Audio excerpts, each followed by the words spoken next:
जय श्री कृष्णा। कैसे हो आप सब? पिछले में हमने पढ़ा था कि यहाँ पे हमने पढ़ा था कि सुदामा के बारे में पढ़ा था, हमने गोपियों के बारे में पढ़ा था कि कैसे सुदामा ने अपना सर्वस्व श्री कृष्ण पर न्यौछावर कर दिया था। कैसे 10 दिनों से वह भूखा था, परंतु फिर भी श्री कृष्ण के सामने उसने बिल्कुल भी ऐसा नहीं दिखाया। और गोपियों के बारे में पढ़ा था कि गोपियाँ कैसे उद्धव जी से कहती हैं कि श्री कृष्ण तो हमारे सब कुछ है, श्री कृष्ण अपने सुख के लिए यहाँ आए, हमारा दुख दूर करने के लिए नहीं। अगर वह यहाँ आकर प्रसन्न है तो वह अवश्य आए। कैसे गोपियाँ श्री कृष्ण के प्रेम में ही अपना प्रेम ढूंढती हैं। वे ये चाहती हैं कि कृष्ण जहाँ रहें बस खुश रहें। अगर उनकी खुशी यहाँ है तो वह यहाँ रहे, अगर उनकी खुशी हमारे पास नहीं है तो वह हमारे पास ना आए। इस तरह से गोपियाँ और सुदामा दोनों ही श्री कृष्ण के बहुत प्रिय थे। ये सब कुछ हमने पिछले अध्याय में पढ़ा। धन्य है वे ब्रजवासी भक्त जन जो श्री कृष्ण से मिलने के लिए मथुरा नहीं गए। गोपी प्रेम की पागल अवस्था में भगवान की निकटता का अनुभव करती हैं। वह कहती हैं कि ठाकुर जी हमारे ही हैं। उन्हें कुछ लज्जा नहीं हुई ऐसा कहते समय। मथुरा नहीं जाना है, मेरे प्रेम में कुछ न कुछ न्यूनता रह गई है, इसलिए वह हमें छोड़कर चले गए हैं। मेरा प्रेम अगर सच्चा है तो वह अवश्य गोकुल लौटेंगे। इस समय मैं विरक्त ये दुख अपना प्रकट करती हूँ। श्री कृष्ण कहते हैं कि गोकुल में गोपियों को बहुत आनंद था, लेकिन फिर भी गोपियाँ एक बात अवश्य कहती हैं। वह कहती हैं कि श्री कृष्ण ही हमारे हैं, हमारा सर्वस्व उन पर न्यौछावर है। तब प्रभु ने वैष्णव भक्त की चरण रज औषधि के रूप में मांगी। कोई वैष्णव अपनी चरण रज प्रभु को देता है, कोई नहीं देता है। जो अपने कन्हैया को सुख देता है वह सदैव सुख रहता है। श्री कृष्ण को याद करने से हर प्रकार की बीमारी दूर होती है। श्री कृष्ण में ही सबकी निष्काम भक्ति है। निष्काम भक्ति भगवान को प्रसन्न करती है। भगवत मुख्य विषय है निष्काम भक्ति का। भागवत सबके लिए है, लेकिन जो भागवत को दिल से हृदय में उतारते हैं, भागवत उन्हें सर्वस्व सुख देता है। भागवत का अधिकार वैसे भी उन लोगों के लिए बतलाया गया है जो अंतःकरण शुद्ध होकर इसे सुनते हैं, जो इसे सुनते समय, इसका श्रवण करते समय मन में संसारिक प्रसन्नता लाते हैं या कुछ और भाव से इसे सुनते हैं। भागवत कथा उनके लिए बिल्कुल भी नहीं है। स्वयं को प्राप्त हुई योग सिद्धि के बल से चांगदेव 14,000 वर्ष जिए। उन्होंने मृत्यु को 14 बार वापस लौटाया। वे सिद्धियों में फंसे हुए थे, उन्हें प्रतिष्ठा का मोह था। क्या वह बालक मुझसे भी बढ़ गया? ज्ञानेश्वर की आयु 16 वर्ष की थी। चांगदेव की इच्छा हुई कि ज्ञानेश्वर को पत्र लिखे, किंतु पत्र में क्या लिखे? ज्ञानेश्वर अपने छोटे केवल 16 वर्ष के 100 पूज्यों जैसे लिखा जाए, और ऐसे महाज्ञानी को चिरंजीवी भी कहा जाता है। इस उलझन को सुलझा न सके, बिना लिखे पत्र भेज दिया। संत की भाषा संत जान सकते हैं, वह तो कोरा कागज भी पढ़ लेते हैं। इसी प्रकार प्रभु हमारा कोरा मन भी पढ़ लेते हैं। मुक्ताबाई ने पत्र का उत्तर दिया, 1400 साल की तेरी आयु हुई, फिर भी तू कोरा का कोरा ही रह गया। चांगदेव ने सोचा ऐसा ज्ञानी पुरुष से मिलना ही चाहिए। अपनी सिद्धियों का प्रदर्शन करने के लिए उन्होंने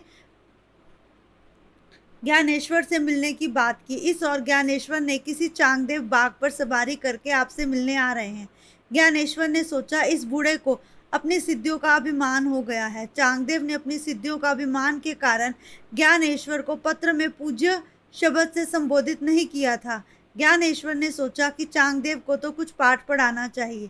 संत मिलने आए तो उसकी आवभगत करनी चाहिए। उस समय ज्ञानदेव चौके पर बैठे हुए थे। उन्होंने चौके से चलने की आज्ञा दी। पत्थर का चौका चला दिया। चौके को चलता हुआ देखकर चांगदेव का अभिमान नष्ट हो गया। चांगदेव ने महसूस किया, मैंने हिंसक पशुओं को वश में कर लिया। ज्ञानेश्वर के पास तो ऐसी शक्ति है जो जड़ पदार्थ को भी अपने वश में कर लेती है। चांगदेव ज्ञानेश्वर के शिष्य बन गए। कहते हैं ना, गुरु न शिष्य, दोनों में से बड़ा कोई भी नहीं होता, परंतु जो आपको सच्चा ज्ञान दे वह वही हमेशा बड़ा है। कभी भी मनुष्य को अपने ज्ञान का अहंकार नहीं होना चाहिए। मनुष्य को कभी भी किसी दूसरे को स्वयं से छोटा नहीं मानना चाहिए। कथा सुनकर जीव में चरितार्थ करने वाले लोग बहुत कम होते हैं। कथा सुनो और सिद्धांतों का आचरण करो। ये मत देखो कि कथा सुनाने वाले की आयु क्या है या कथा सुनने वाले की आयु क्या है। इसमें आयु का कुछ लेन देन नहीं है, इसमें तो भक्ति की बात है। इसलिए कहा गया है कि जब सुकृत पुरुष कथा सुनने की इच्छा करता है तब उसे कोई ना कोई भागवत को कथा सुनाने वाला मिल ही जाता है। अगर श्रोता चाहवान हो तो वक्ता भी मिल ही जाता है। किसी भी जीव के प्रति रखा गया कुभाव ईश्वर के प्रति रखे गए कुभाव के समान है। मनुष्य जब निम्रतर बने तब उसका उद्धार नहीं होता। जैसी भावना आप दूसरों के लिए रखते हैं वैसी ही भावना ईश्वर आपके प्रति रखते हैं। कहते हैं ऋषियों का ब्रह्म सूत्र हुआ। ब्रह्म सूत्र में एक बार सूत जी पधारे। शौनका जी ने सूत जी से प्रश्न पूछा, जीवात्मा का कल्याण कैसे होता है? तब उन्होंने कहा कि कलयुग के मानव ऐसे भोगी हैं कि एक ही आसन पर बैठकर घंटों ध्यान नहीं कर सकते, ना ही उनका मन किसी कथा वार्ता में लगता है। संसार के विषयों के पीछे ही मन हर समय भागता रहता है, इसलिए मनुष्य कुछ भी नहीं प्राप्त कर पाता। वह ना तो भगवान को याद करता है, ना ही और किसी काम में उसका मन लगता है। घर के कामों को करने के बाद माला फेरता है, उसे ये लगता है पहले सारे काम परंतु बाद में भगवान का भजन। भगवान माला फेरने को तो कहते ही नहीं, किंतु प्रभु कहते हैं मेरा मानसिक जाप तो अंदर चलते रहना चाहिए। करोड़ों कामों को छोड़कर भगवान का स्मरण करने वाला कलयुग में कोई भी नहीं है। अतः अब विस्तार पूर्वक आप श्री कृष्ण की कथा सुनाइए, क्योंकि श्री कृष्ण की कथा ही ऐसी है जो इस भव से पार उतारने वाली है। वैसे ही श्री कृष्ण के दर्शन अति दुर्लभ है। द्वारका के कृष्ण का स्वरूप दिव्य है। श्रीनाथ जी का स्वरूप मनोहर है। दर्शन से तृप्ति नहीं होती। भगवान की मंगलमय अवतार कथाओं का वर्णन करो। भगवान की लीला सुनकर ही कलयुग के मनुष्य का आधार है। इसलिए भागवत एक ऐसा एकमात्र साधन है जिससे कि मनुष्य पार पा सकता है। समुद्र पार करने वाले जैसे करंधर का आसरा है। प्रभु की कृपा के कारण ही आप हमें मिले हैं। परमात्मा से मिलने की आतुरता के कारण ही संत का मिलन होता है। जीव जब परमात्मा से मिलने के लिए आतुर होता है तब परमात्मा भी किसी न किसी रास्ते उसे आन मिलता है। मनुष्य को परमात्मा मिलन की भूख जब तक ना लगे तब तक उसे संत को भी उसके जानने में नहीं आता। इसका एक ही कारण है, जीव को भागवत दर्शन अगर कराने की इच्छा है तो वक्ता का अधिकार सिद्ध होना चाहिए। कहते हैं वक्ता और श्रोता दोनों ही एक समान होते हैं। अगर वक्ता जितनी मर्जी सिद्धि वाला हो, श्रोता सिद्धि वाला ना हो, तब भी कथा कोई भी असर नहीं करती। जिस तरह से कथा सुनने वाले तो बहुत हैं। हमने पिछले कई इसके पृष्ठों में ये एक चीज़ पढ़ी है कि कथा सुनाने वाले और कथा सुनने वाले बहुत हैं, परंतु उद्धार उसी का होता है जो सच्चे मन से इसका श्रवण करता है। कहते हैं प्रभु का रस पान करवाने वाले वक्ता को प्रभु बहुत प्यार करते हैं। प्रथम स्कंद का शिष्य का अधिकार वर्णित है। कहते पाप को छोड़कर भगवान से मिलने की तीव्र इच्छा ही सारे पापों का नाश करने वाली है। एक महात्मा रामायण की कथा सुना रहे थे। कथा समाप्त होने पर किसी ने पूछा कि मुझे तो ये समझ ही नहीं आई, राम राक्षस थे या रावण? तो महात्मा ने उसे उत्तर दिया, ना राक्षस राम थे ना राक्षस रावण था। राक्षस तो मैं हूँ जो तुझे कुछ भी समझा ना सका। परमात्मा की कथा बार बार सुनोगे तभी ये मन में उतरेगी। इसलिए भागवत कथा का रसपान जितनी मर्जी बार करो, ये तुम्हें हमेशा भगवान के पास ही ले जाएगी। अनेक जन्मों के पुण्य जब एकत्रित होते हैं तब इस कथा को सुनने का अति उत्तम इच्छा तब पूर्ण होती है। श्रुत्वा शब्द वहाँ है भगवान के गुण सुनने के लिए। श्रोता और वक्ता दोनों ही विनयी होने चाहिए। कहते हैं सुनने वाले को कभी भी वक्ता के बारे में कोई भी ऐसी बात नहीं करनी चाहिए, क्योंकि जो कथा का स्मरण करवाता है वह प्रभु के पास ही रहता है। शिव महिंद्र स्तोत्र में पुष्पदंत ने भी यही कहा है। शिवत्व का वर्णन कैसे हो? मैं तो अपनी वाणी पवित्र करने चला था। आरंभ में सुखदेव जी का वंदन करते हैं, नारायणम नमस्कृत्य। फिर भगवान नारायण का वंदन करते हैं। भारत के प्रधान देव नारायण है। श्री कृष्ण गोकुल में पधारे हैं। सभी अवतारों की समाप्ति हुई, किंतु नारायण की ना तो समाप्ति हुई है, ना ही उसका अंत है, ना ही उसका। भारत की प्रजा का कल्याण करने के लिए आज भी लोग तप करते हैं। श्री शंकराचार्य जी नर नारायण का दर्शन हुआ, तभी से वे महान योगी बने। कहते हैं नारायण तो सब में बसते हैं, लेकिन जिस नर में नारायण के दर्शन होते हैं वही नर नारायण है। बद्री नारायण तीर्थ में लक्ष्मी की मूर्ति मंदिर के बाहर है। तब शर्या में स्त्री द्रव्य एवं बालक की संग बधाई है। नारायण ने लक्ष्मी को कहा, तुम बाहर बैठकर ध्यान धरो, मैं अंदर बैठकर कथा करूंगा। बद्री नारायण में नारद कुंड में स्नान करने का आदेश दिया गया है। जहां तुम्हें जो मूर्ति मिलेगी उसी की स्थापना करना। बद्री नारायण भगवान की स्थापना शंकर स्वामी ने की। शंकराचार्य का प्रथम ग्रंथ है विष्णु सहस्त्र नाम का टीका। मन में मानस दर्शन का पुण्य बहुत कुछ लिखा गया है। एक भक्त ने बद्री नारायण के पुजारी से पूछा, इतनी कड़ाके की सर्दी में चंदन से ठाकुर जी की पूजा करते हो? तब उसने कहा कि इससे शक्ति बढ़ती है, ठाकुर जी को बहुत गर्मी लगती है। ठाकुर जी स्वयं चंदन से अपनी पूजा करवाते हैं। जिस धर्म में मनुष्य के दिल में श्री कृष्ण में भक्ति जागे वही धर्म श्रेष्ठ है।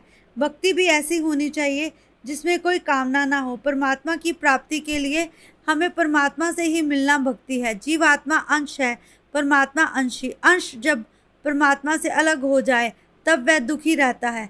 तू मेरा अंश है, मैं तुझ में ही रहूँगा, परंतु जब तू मुझे छोड़ देगा तब मैं भी तुझे छोड़ दूंगा। कहते हैं सुख दुख दोनों ही आने जाने हैं, लेकिन सुख में सुखी और दुख में दुखी होना ये मनुष्य का स्वभाव है। परंतु जो परमात्मा का भक्त होता है, प्रभु उसे दुख भी सहने की शक्ति देते हैं। जीव और ईश्वर कैसे अलग हो गए? गोपी और कृष्ण एक है, राधा और कृष्ण एक है, यही सत्य है। वियोग कैसा? जब तक तुम भगवान को अपने पास समझोगे तब तक तुम भगवान के पास ही हो।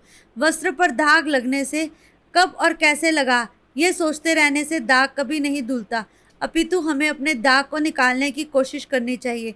इसी तरह जब मानव जीवन में प्रभु के लिए गलत विचार आने लगे तो इन विचारों से खुद को दूर रखना चाहिए। ध्रुव पांडव ब्रिज भगत धन्य है जिनके अधीन काल था।